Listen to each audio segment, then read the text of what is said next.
have been a match winner tonight in 6 free kicks as well. You see there. Will he get service? I think service is everything with this guy. I've seen a couple of games this season from St Johnstone recently as well, and Peter has been excellent leader of the line. At the moment, having just completed a pre-contract agreement with Rangers, but Alan Dow's early effort against the Perth Saints was the highlight, an otherwise quiet performance from him.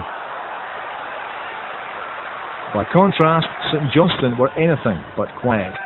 Skipper Derek McInnes wanted to make sure early on that keeper Kasper Schmeichel was wide awake. Objective achieved, but the aim was slightly off. That's something that could be said about Kevin James, although he might have felt a little aggrieved that Martin Hardy helped his header into the back of the net. But the 6'7" centre-half still had much more to offer. Though this was not the same corner, this is 13 minutes later, but the outcome was the same. 2-0 St Johnstone. In the semi-final of the CIS Insurance Cup midweek, Falkirk lost 2 goals that were flicked on for a striker to hammer home. The same thing happened again, and Peter McDonald was delighted with the opportunity. This was all too much for some Bairns fans who seen their side concede 8 goals in the last week. The Saints won 3-0.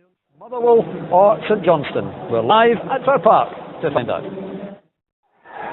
Motherwell great goal for the experienced Martin Corrigan. St Johnstone at the moment looking like the SPL side. McLaren neatly away from Murphy. Drive into the box, supplies McDonald! The opening goal! And the Scottish Cup quarter-final comes for Peter McDonald. It's an 8th of the season, and what a delightful strike he scored in the previous 2 rounds. A hat-trick of sorts in the Scottish Cup. The pressures deserve the goal they've got. It's 1-0, St Johnstone 1. Can't say they don't deserve it. One of Flanders brilliantly here, drops the right shoulder, goes on the outside. Just when he thinks he's going to cut it back to Menting. Lovely little ball in, and I tell you what, it's a superb finish for Peter McDonald. You see here, drives into the box. He thought he was going to cut it back, good ball in. It's just a start from Peter McDonald, but they do deserve it, Paul. Lovely little touch. Graham Smith in mid-air could do nothing about it. Seemed to take an age to drop back. Stanic now. He's riding forward. Off the play once more. 3 in box. Can he cut it back? Scotland works for it! And Jason Scotland looks at home. St Johnstone celebrate. Is that enough to take them into the semi-finals? They've now got a 2-goal lead to defend and 19 minutes to play. Well, it always seemed a matter of time, you know, that anything can happen in the last 20 minutes, but the first 70 minutes, this is strong as this. St Johnstone have outclassed Motherwell, there's no doubt about that. I mentioned before about Stanic coming forward in the first division. He's in against Premier League opposition there, and then the ball in was fantastic. He just put it up there. The Jason Scotland, not known for his prowess in the air, he had a simple task of knocking that in the net. But you know what? 2-0 is a very, very accurate reflection of this game. Great goal. Was Mark Reynolds caught the wrong side? Should he have defended that better? Yeah, well, probably. You know, as soon as a striker can see a defender's number in the box, you've got a problem. But I think you've got to give credit to the St Johnstone players. He found Jason Scotland.